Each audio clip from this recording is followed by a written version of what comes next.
اسلام آباد، راولپنڈی سمیت وسطی پنجاب، خیبر پختونخوا اور آزاد کشمیر کے مختلف علاقے زلزلے سے لرز اٹھے۔ پشاور، سوات، مالاکنڈ، مردان، ہری پور، ہنگو، محمد شانگلہ میں زلزلے کے جھٹکے، میرپور، آزاد کشمیر اور گردنواں کے علاقوں میں بھی زلزلے کے جھٹکے محسوس کیے گئے۔ زلزلہ پیما مرکز کے مطابق زلزلے کی شدت 5.4 ریکارڈ کی گئی۔ زلزلے کا مرکز کوہ ہندوکش ریجن افغانستان میں تھا۔ زلزلے کی گہرائی 102 کلومیٹر تھی۔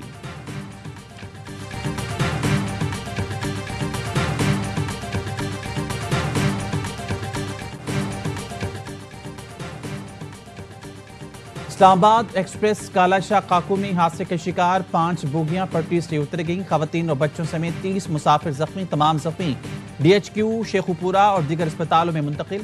2 زخمیوں کی حالت تشویشناک ہے۔ ٹرین لاہور سے راولپنڈی جا رہی تھی۔ ٹریک کلیئر کرنے کے لیے آپریشن جاری۔ وزیراعظم کا ٹرین حادثے پر اظہار افسوس، زخمیوں کو ترجیحی بنیاد پر فوری طبی امداد فراہم کرنے کی ہدایت۔ ٹرین حادثے پر 3 رکنی تحقیقاتی کمیٹی تشکیل دے دی گئی۔ Additional general manager infrastructure Hammad Raza, chief mechanical engineer garage Yousuf لغاری، director civil Arif Rehman committee میں شامل۔ کمیٹی 7 دن میں اپنی رپورٹ وزارت ریلوے کو ارسال کرے گی۔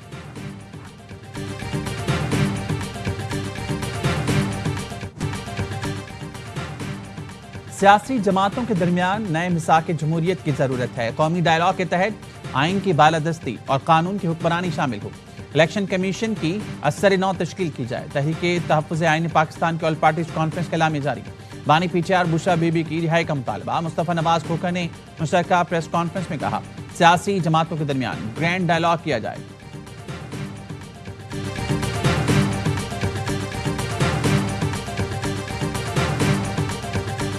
ایک جو چوچو کا مربع تھا، سو کالڈ اسٹوڈنٹ انٹلیکچوئل بیٹھے تھے، ان کے پاس دلائل بھی نہیں تھے، ان کے پاس حقائق بھی نہیں تھے۔ جھوٹ، فساد، انتشار اور پروپیگنڈا کے علاوہ ان کے اعلامیے میں ہمیں کوئی چیز نظر نہیں آئی۔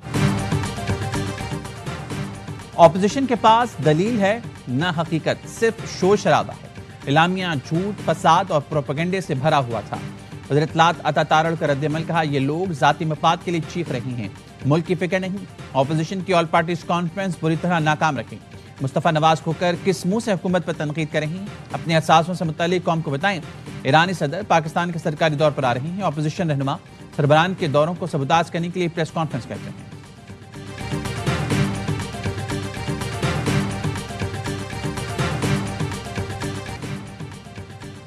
آئیں سب مل کر بیٹھیں، انتشار ختم کریں اور آگے بڑھیں۔ PTI کے سیکرٹری جنرل سلمان اکرم راجہ کی مذاکرات کی پیشکش، کہا پاکستان کے ساتھ کھڑے ہیں، ہم باغی نہیں، کسی قسم کا انتشار نہیں چاہتے۔ 5 اگست کو بانی نے پورا میں احتجاج کی کال دی۔ ویسٹر گوہر نے کہا گزشتہ روز کے عدالتی فیصلے سے تحریک انصاف کو دھچکا لگا۔ PTI اسمبلیوں سے استعفے یا بائیکاٹ پر غور کرے گی۔ راولپنڈی کی ATC نے علی امین گنڈا پور اور علیمہ خانم سمیت 18 PTI رہنماؤں کی ناقابل ضمانت وارنٹ گرفتاری جاری کر دی ہے۔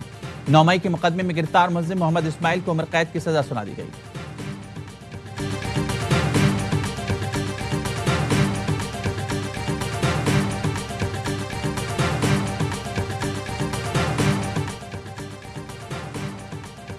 بانی PTI کے بیٹوں نے پاکستان آنے کے لیے ویزا درخواست دے دی۔ قاسم اور سلیمان نے ویزے کے لیے برطانیہ میں پاکستانی ہائی کمیشن سے رجوع کیا۔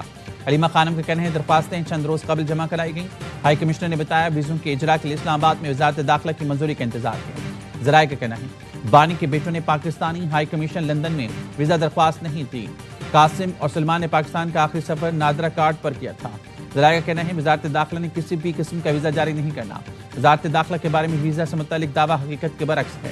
وزیر مملکت طلال چودھری کہتے ہیں علیمہ خانم کے پچھلے بیان کے مطابق بانی کے بیٹے شناختی کارڈ رکھتے ہیں۔ اگر سچ ہے تو انہیں پاکستان آنے کے لیے ویزے کی ضرورت نہیں۔ اگر ویزے کی ضرورت ہے تو اس کا مطلب ہوا وہ پاکستانی نہیں۔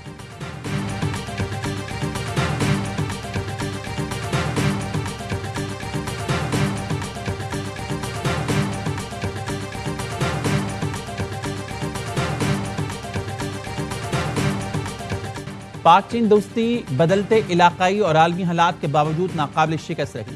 پاکستان آرمی اور پیپلز لبریشن آرمی حقیقی معنوں میں بھائیوں کی طرح ہیں۔ فیلڈ مارشل عاصم منیر کا GHQ میں پیپلز لبریشن آرمی کے یوم تاسیس کی تقریب سے خطاب، کہا پاک چین تعلقات وقت کی آزمائشوں پر پورا اترنے والے منفرد اور مضبوط ہیں۔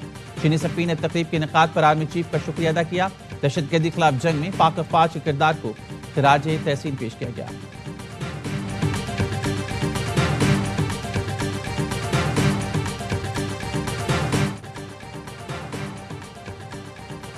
امریکی ٹیرف کا عالمی نفاذ، پاکستان کو بھارت کے مقابلے میں رعایت، پاکستان پر 19، بھارت پر 25% ٹیرف۔ صدر ٹرمپ نے ایگزیکٹو آرڈر پر دستخط کر دی، وزارت خزانہ کا نہیں، 19% ٹیرف سے تجارت کے مواقع میسر آئیں گے، پاکستانی ٹیکسٹائل کو امریکی منڈیوں میں فروغ ملے گا، پاکستانی ایکسپورٹرز کے لیے نئے امکانات روشن ہوں گے، پاکستان کا امریکہ سے سرمایہ کاری، آرٹیفیشل انٹیلیجنس اور کرپٹو کرنسی میں تعاون بڑھانے کے عزم کا اظہار۔ امریکی سفارت خانے نے کہا پاکستان سے اپنی شراکت داری آگے بڑھانا چاہتے ہیں، پاک امریکہ شراکت باہمی خوشحالی کا پیش خیمہ ثابت ہوگی۔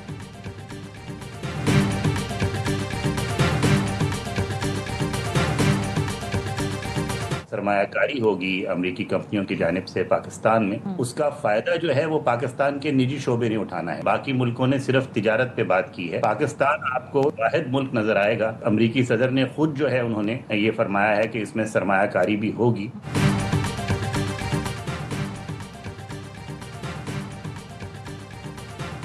امریکہ نے پاکستان کے ساتھ ٹیرف کے ساتھ ٹریڈ ڈیل بھی کی ہے۔ امریکہ نے تیل اور گیس اور توانائی شعبے میں سرمایہ کاری پر بات کی، دوسرے ملکوں کے ساتھ توانائی شعبے پر بات نہیں کی۔ واشنگٹن میں پاکستانی سفیر رضوان سعید کی پروگرام سوالیہ میں گفتگو، کہا ضروری ہے کہ پاکستانی حکومت اور نجی شعبہ بیٹھے اور اقدامات اٹھائے۔ چیئرمین ایپٹما کامران ارشد نے کہا پاکستانی مصنوعات پر امریکی ٹیرف 15% ہونا چاہیے تھا۔ امریکہ کا پاکستان کے ساتھ تجارتی خسارہ معمولی ہے، ٹریڈ ڈیل میں کیے گئے وعدے چند ماہ میں پورے کر لیں گے، امید ہے کہ ٹیرف مزید کم کرانے میں بھی کامیاب ہو جائیں گے۔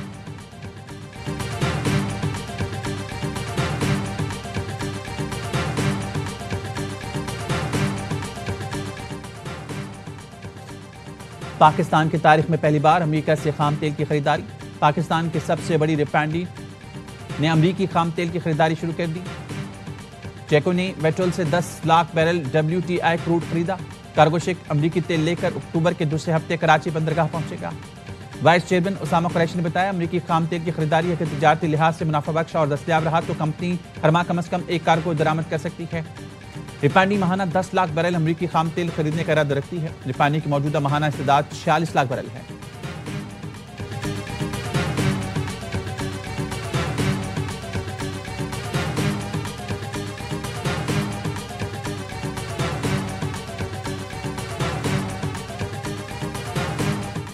کراچی میں امریکی قونصل خانے کے سفارتی عملے اور اپنے شہریوں کے احتیاط کی ہدایت، رش والے مقامات پر جانے، غیر ضروری سفر سے گریز کی ہدایت۔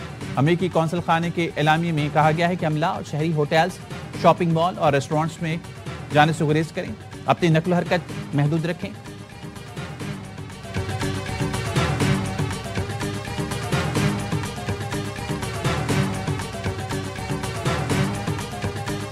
جنگ سے پہلے ہمارے ڈیجیٹل میڈیا پہ کوئی پابندیاں تھیں، تو جنگ کے دوران اندازہ ہوا کہ اصل میں یہ سارے ہمارے اثاثے ہیں۔ جس طریقے سے پاکستان کی ایئر فورس نے بھارت کو 6-0 ہرایا ہے، تو ویسے ہی ہمارا صحافی برادری نے آپ نے اصل معنی میں جو فریڈم آف دا پریس ہوتا ہے اس کا ثابت۔ حکومت نے ڈیجیٹل میڈیا سے پابندیاں ختم کی، انڈیا سے جنگ کے دوران اندازہ ہوا ڈیجیٹل میڈیا اصل ہتھیار ہے۔ چیئرمین پیپلز پارٹی بلاول بھٹو کا PFUJ کی تقریب سے خطاب، کا بھارت کے خلاف جنگ میں ہماری میڈیا نے بہترین کردار ادا کیا، بھارت بلوچستان سندھ کشمیر سے متعلق ڈس انفارمیشن پھیلا رہا ہے، PFUJ کی مدد سے ڈس انفارمیشن کے خلاف قانون سازی کی کوشش کریں گے، جرنلسٹ پروٹیکشن سے متعلق قانون سازی ہونی چاہیے، میڈیا انڈسٹری میں جبری برطرفیوں کے خلاف Pakistan federal union of journalist کا یوم مطالبات منانے کا فیصلہ۔ افضل بٹ کہتے ہیں پہلے چاروں صوبائی اسمبلیوں کے باہر احتجاج ہوگا، آخری مرحلے میں قومی اسمبلی کے سامنے مظاہرہ ہوگا۔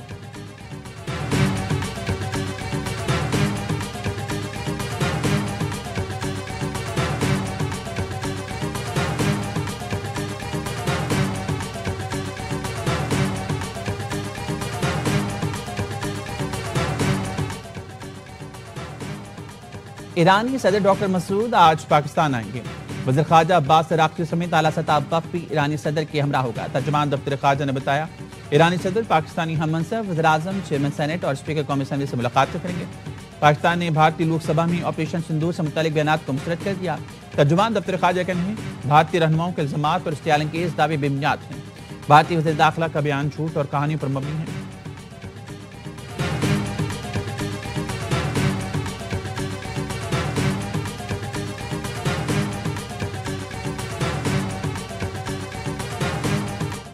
آپریشن سندور میں ہمارے پاس یہ لسٹ ہے، ہمارے 10 جوان شہید ہوئے ہیں، لیکن راجناتھ سنگھ جی نے